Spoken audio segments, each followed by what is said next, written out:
Most founders think fundraising is just about pitching, but that's exactly why they fail. The real secret is crafting an investable narrative and delivering it with precision.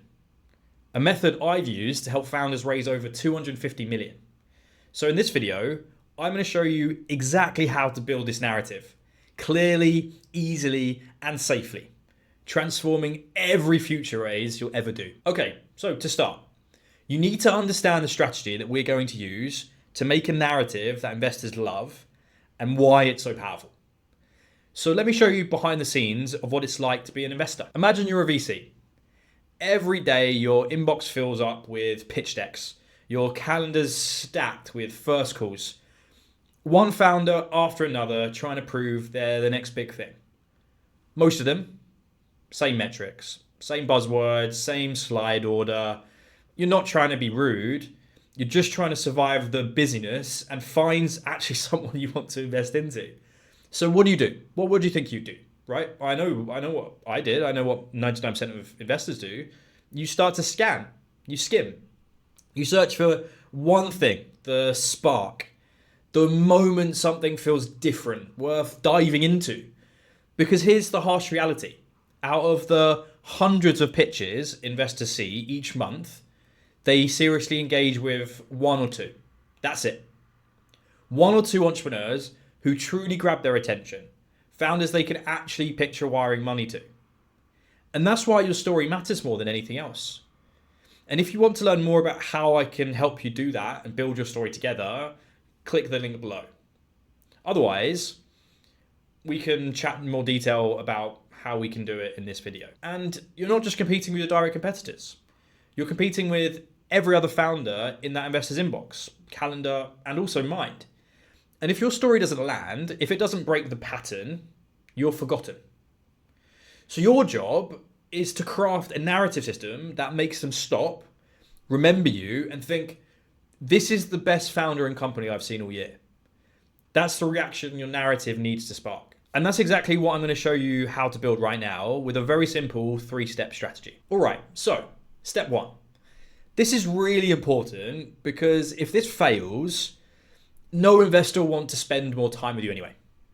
And that's making yourself as clear and concise about yourself and your company as much as possible. So how do we build that? So the first thing you need to do is your founder origin story, because you've decided to start this business instead of all of the others you could have.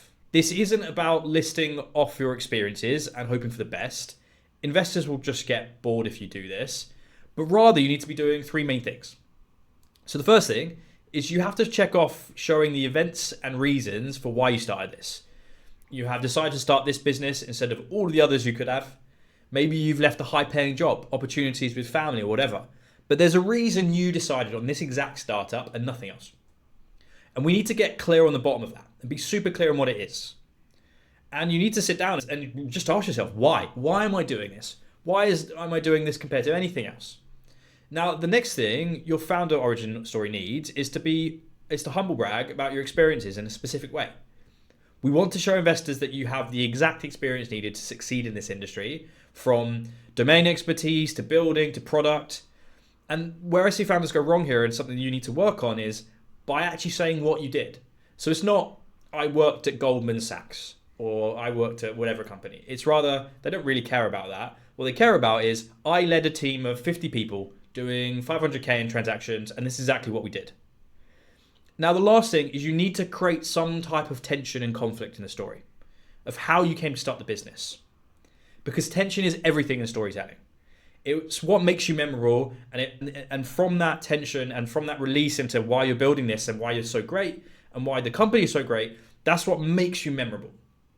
Now, once we have that, you can create a founder origin story that makes investors love you. And I've even created a ChatGPT resource for you to create this with. It's 6 questions, takes about 5 minutes max, and gives you a founder story that is clear and concise. You can see it down below. Now that brings us into step 2 of the first section, which is your unique insight. This is the thing you know about your industry or your customer that most others don't. And it's critical because this is what tells investors why you're going to win. Now here's how to get it. Ask yourself 2 different things. What do I know about this market or customer that others don't? And be really detailed about this. This is not, oh, software is really important or AI is going to change the world, right? You need to really think deeply about what do I actually know that's different and get really super clear on it. Now, the second thing is how is that insight shaping what we're building and how we're going to market and how we're actually going to change this world? Because fundamentally, investors are pattern matchers. And if they can't see how you're doing something differently or why that different actually gives you an edge, they'll just assume you're like every other founder who pitched to them last week. This is your chance to break that pattern and stand out. And this moves us on to step 3 of this first section, which is your vision. And this is where you show investors the world you're trying to create and why it matters. You've already nailed your unique insight and origin story. Now it's time to connect the dots and make them believe in the future that you're building. But how do we do this? Well, start with this.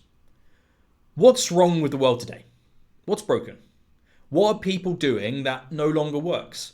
Make them feel the pain of the status quo. The more clearly they see the problem, the more they'll want to see your solution exist. Then you need to paint the future. If your insight is right, what does this world look like in 5 to 10 years? What changes? What new behaviors, industries, or possibilities emerge?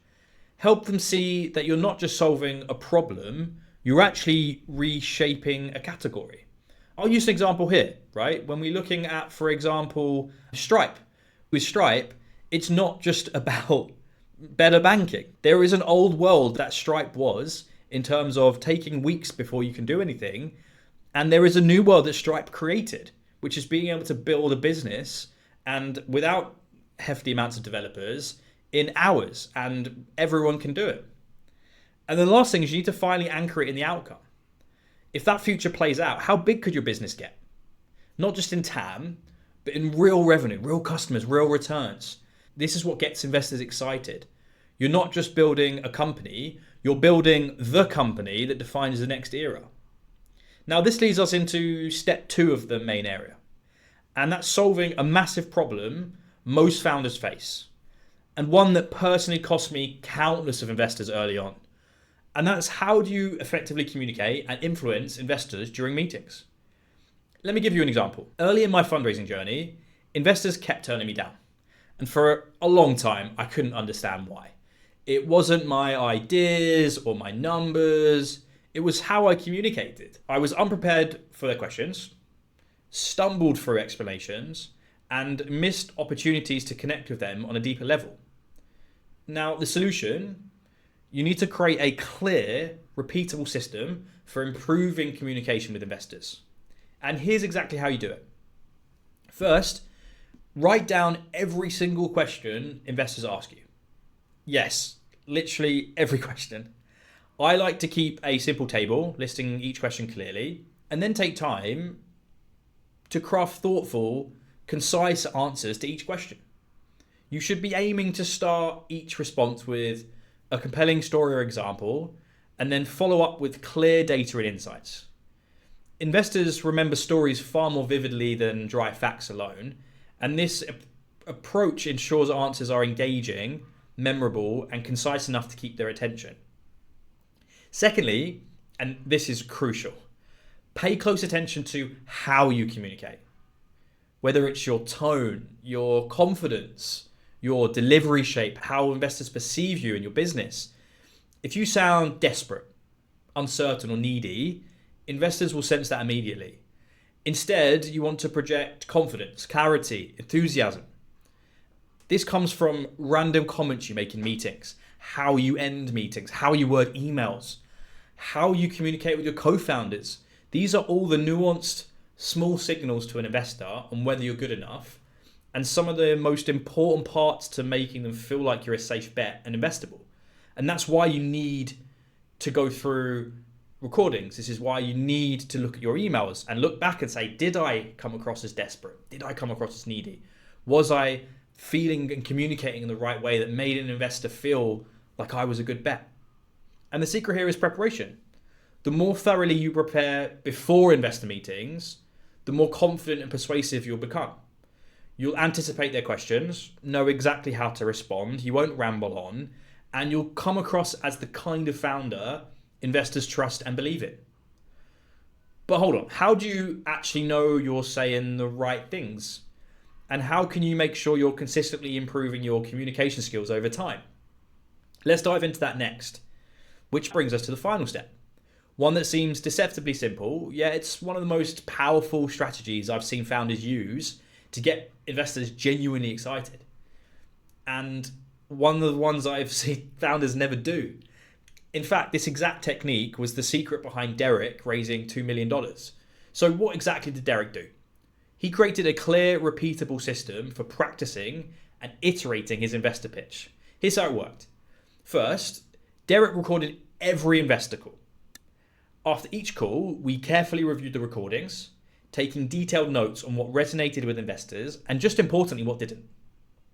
By tracking this systematically, we quickly discovered patterns, whether it was questions that kept coming up, where investors were really pushing on and really not understanding. For example, we noticed investors consistently lit up when Derek talked about his unique insights in a certain way. Once we spotted this, we doubled down on that kind of storytelling and cut out the things that weren't working. On the flip side, by reviewing these recordings, we also pinpointed exactly where investors got confused or lost interest. This allowed us to refine Derek's founder origin story, sharpen up his vision story, and continuously improve his narrative. We iterated relentlessly until his pitch became irresistible, and even during the funding round, we kept working and tinkering, whether that was how he talked about his business because of new insights, or the way in which he communicated, or the way he sent emails. And because of that, we honed into how he communicated in the right way to convey a competitive round.